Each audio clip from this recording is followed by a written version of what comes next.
اعوذ باللہ من الشیطان الرجیم بسم اللہ الرحمن الرحیم وانکحوا الایام منکم والصالحین من عبادکم وامائکم۔ ناظرین کرام، آج ہم آیت اللہ سیستانی کی ویب سائٹ پر شادی سے متعلق جو سوالات موجود ہیں انہیں ڈسکس کرنے کی کوشش کریں گے۔ کچھ سوالات وہ ہیں جو شادی اور استخارے سے متعلق ہیں۔ پہلے انشاءاللہ ان سوالات کو ہم دیکھتے ہیں۔ استخارہ یقیناً ہمارے یہاں پر ایک مرسوم طریقہ ہے کہ تسبیح سے نکالا جاتا ہے، مولانا سے کہا جاتا ہے قرآن کریم سے استخارہ نکال دیجئے، یا کوئی دعا پڑھی جاتی ہے، نماز پڑھی جاتی ہے اور پھر استخارہ طلب کیا جاتا ہے۔ یقیناً یہ بھی استخارے کا طریقہ ہے، لیکن استخارے کے لغوی معنی کیا ہے؟ استخارے کا لغوی معنی یہ ہے کہ خدا سے طلب خیر کرنا، یعنی خدا سے خیر کی دعا کرنا۔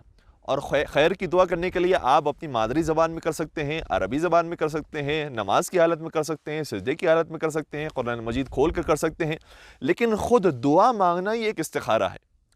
اور دعا کے علاوہ جو ہمارے یہاں استخارہ ایک خاص اصطلاح اور ایک خاص ٹرم کے اندر استعمال ہوتا ہے کہ مولانا سے استخارہ کروا دیجئے، اس حوالے سے بھی کچھ سوالات آئے ہیں۔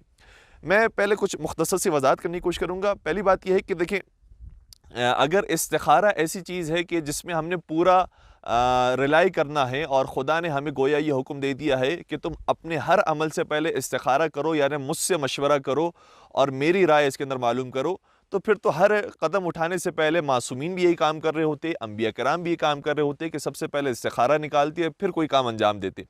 لیکن ہمیں کسی بھی معصوم کی سیرت میں یا انبیاء کرام کی سیرت میں اتنے تواتر کے ساتھ استخارہ نظر نہیں آتا۔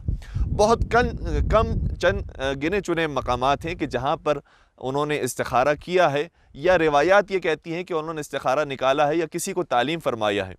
البتہ ان روایات کے بارے میں گفتگو ہے، اور محققین کے دو گروہ موجود ہیں۔ بعض کہتے ہیں کہ نہیں، وہاں پر بھی استخارے سے مراد خدا کی بارگاہ میں دعا کرنا ہے، اور بعض محققین یہ کہتے ہیں کہ نہیں، وہاں پر استخارے سے مراد وہی استخارہ ہے کہ جو آج ہمارے درمیان مرسوم ہے کہ خدا سے رائے طلب کرنا۔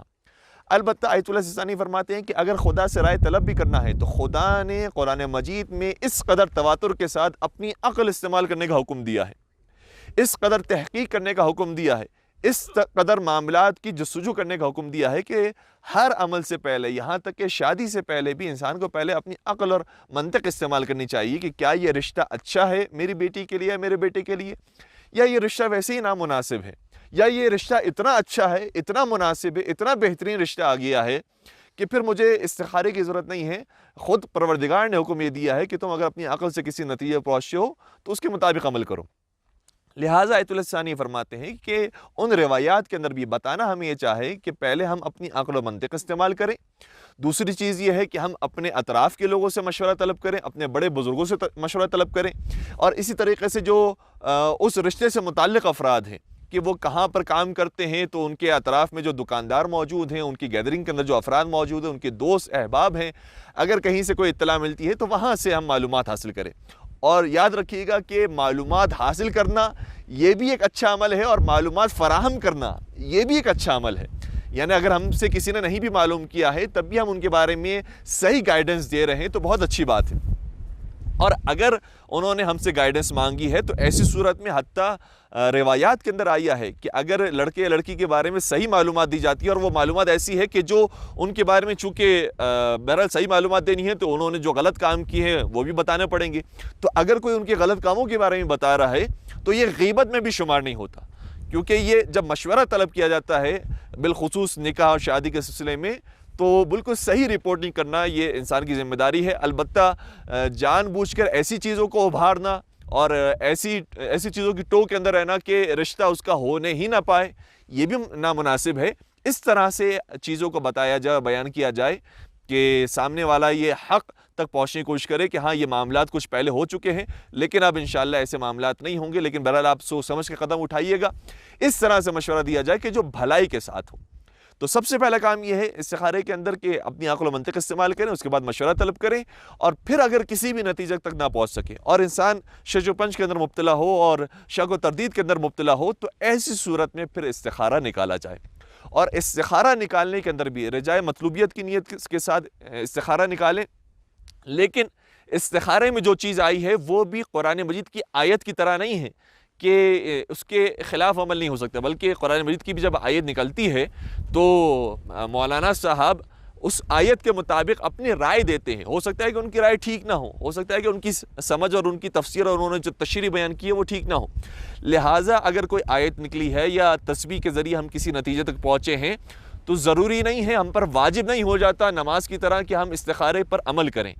البتہ بہتر یہی ہے کہ جب ایک مرتبہ آپ نے استخارہ نکالا ہے تو پھر اس کے مطابق عمل بھی کریں. یا بعض دفعہ لوگ یہ بھی کرتے ہیں کہ ایک اچھا رشتہ آیا تھا لیکن استخارہ دیکھا گیا, بعد میں پتہ چلا کہ استخارہ برا آیا, انہوں نے کہا کہ نہیں اب ہم ان مولانا سے نہیں کسی اور مولانا سے استخارہ کروائیں گے. دوبارہ مولانا سے استخارہ کروائے, پھر برا استخارہ آیا, کسی اور مولانا سے استخارہ کروائے. تو گویا وہ چار یہ رہیں کہ استخارہ کسی طریقے سے اچھا آ جائے, کیونکہ رشتہ اتنا اچھا ہے کہ ہمیں کسی طریقے سے یہ استخارہ اچھا چاہیے. تو یہ کوئی طریقہ نہیں ہوتا کہ ہم اپنی مرضی کو پہلے ہی سے بنا کر بیٹھے ہوئے ہیں اور پھر ہمیں استخارہ اپنے مطلب کا چاہیے, بلکہ استخارہ جیسا آئے پھر اس کے مطابق عمل کرنے کی ہمیں کوشش کرنی چاہیے. اب آتی ہوں سوالات کی طرف کہ جو آیت السستانی سے پوچھے گا اور ویب سائٹ پر موجود ہیں. پہلا سوال یہ ہے کہ کیا شادی کے لیے استخارے کی ضرورت ہے؟ تو وہی جواب دیا آیت اللہ نے کہ استخارہ عام طور پر شک اور فیصلہ نہ کر پانے کی صورت میں کیا جاتا ہے, وہ بھی مشورت کے بعد, یعنی مشورہ حاصل کرنے کے بعد استخارے کا مرحلہ ہے. ورنہ اگر انسان اپنی تحقیق اور مشورے تک کسی نتیجے پر پہنچ جاتا ہے تو اسی کے مطابق ہی عمل کریں, استخارہ کرنا ضروری نہیں ہے. دوسرا سوال یہ ہے کہ اگر استخارہ اچھا آئے تو کیا اس کے مطابق عمل کرنا واجب ہے؟ کیا اس کے برخلاف عمل کرنا جائز ہے یا اس کے برخلاف عمل کرنا جائز ہے؟ تو آیت اللہ السلام فرماتے ہیں کہ جی نہیں, واجب نہیں ہے, جائز ہے. آپ استخارے کے مطابق عمل کریں اور بہتر یہی کہ جب استخارہ جیسے آیا ہے اس کے مطابق عمل کیا جائے. ایک اور سوال یہ ہے کہ آج کل جس طرح سے استخارہ رائج ہے کیا وہ شرعاً صحیح ہے؟ کیا اس کو دہرانے میں کوئی حرج ہے؟ اور اگر صدقے کے ساتھ ایسا کیا جائے تاکہ اپنی مرضی کے مطابق استخارہ آ جائے تو کیسا ہے؟ ایک بہت اہم سوال ہے. جواب انہوں نے دیا کہ استخارہ کچھ سمجھ میں نہ آنے اور فیصلہ نہ کر پانے کی صورت میں رجا کے قصد سے کیا جاتا ہے. دیکھیے گا دوبارہ سے انہوں نے وہ بات ریپیٹ کی ہے کہ اگر کچھ سمجھ میں نہ آئے تو پھر استخارہ کیا جائے, ورنہ استخارے کی ضرورت نہیں ہے, وہ بھی فکر اور مشورت کے بعد استخارہ کیا جائے. لہٰذا اس صورت میں تکرار صحیح نہیں ہے, مگر یہ کہ استخارے کا موضوع بدل جائے. یعنی پہلے جو رشتہ آیا تھا وہ اور تھا, اس کے لیے استخارہ کیا گیا تھا, اب جب استخارہ کیا جا رہا ہے وہ کسی اور کا رشتہ ہے. یا پہلے وہ جو شخص تھا اس کے بارے میں جو معلومات ملی تھی وہ ہمارے نزدیک صحیح معلومات نہیں تھی, اب صحیح معلومات ہونے کے بعد اور بھی اس کے اندر کچھ تبدیلی آئی ہے. مثال کے طور پر اب اس کی نوکری لگ چکی ہے, اب ہم دوبارہ سے استخارہ کرنا چاہتے ہیں تو موضوع اب بدل گیا ہے, لہٰذا استخارہ کیا جا سکتا ہے. یا یہ کہ صدقہ نکال دیا جائے, چونکہ صدقہ آفات کو ٹال دیتا ہے, تقدیر کو بدل دیتا ہے, تو صدقہ نکال کر بھی دوبارہ اسی شخص کے بارے میں, اسی رشتے کے بارے میں استخارہ کیا جا سکتا ہے. ایک اور سوال, اور ایک اہم سوال ہے جو معاشرے کے اندر ایک المیہ بن چکا ہے. سوال 3 بہنوں کا ہے. وہ یہ ہے کہ کہتی ہیں کہ ہم 25, 27 اور 29 سال کی بہنیں ہیں. جب بھی ہمارا کوئی رشتہ آتا ہے تو ہمارے والد استخارہ کرتے ہیں اور زیادہ تر استخارے کا نتیجہ اچھا نہیں نکلتا, جس کے سبب ہماری شادی تعطل کا شکار ہے. سوال یہ ہے کہ کیا اس طرح بار بار استخارہ کرنا مناسب عمل ہے؟ جواب آغا سستانی کا یہ ہے کہ والد کے لیے مناسب یہ ہے کہ بیٹی کی شادی کے لیے جب کوئی شرعی اور عرفی لحاظ سے اس کا ہم پلہ یا کف خاصگاری کے لیے آ جائے تو استخارہ نہ کرے استخارہ. اگر کوئی ایسا اتنا اچھا رشتہ آ گیا ہے کہ شرعی لحاظ سے بھی ان کا کف ہے, یعنی مومن ہے, دیندار ہے, اور عرفی اعتبار سے بھی آپ کے ہم پلہ ہے, اس کا سوشل اسٹیٹس, اس کا فائنینشیل اسٹیٹس آپ کی طرح کا ہے, تو پھر ایسی صورت میں استخارہ نہ کرنا یہ مناسب ہے, کیونکہ جب کف آ چکا ہے تو کف آنے کے بعد یہ رشتہ کر لیا جائے.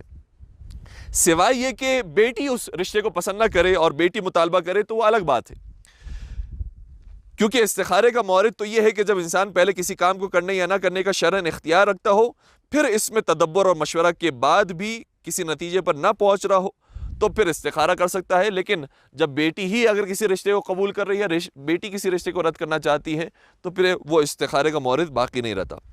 پھر آگے یہ بھی عجیب بات لکھتے ہیں, فرماتے ہیں کہ بیٹی کے لیے شرعی اور عرفی طور سے مناسب رشتہ ملنے کے بعد بلا سبب یا محض استخارے کو بہانہ بنا کر والد منع کرتا رہے تو ان کی ولایت بھی ساقط ہو جاتی ہے, کیونکہ لڑکی کے لیے ضروری ہے کہ باپ چونکہ ولی ہے, ان کی ولایت ہے, اس لیے ان سے اجازت لے کر شادی کرے.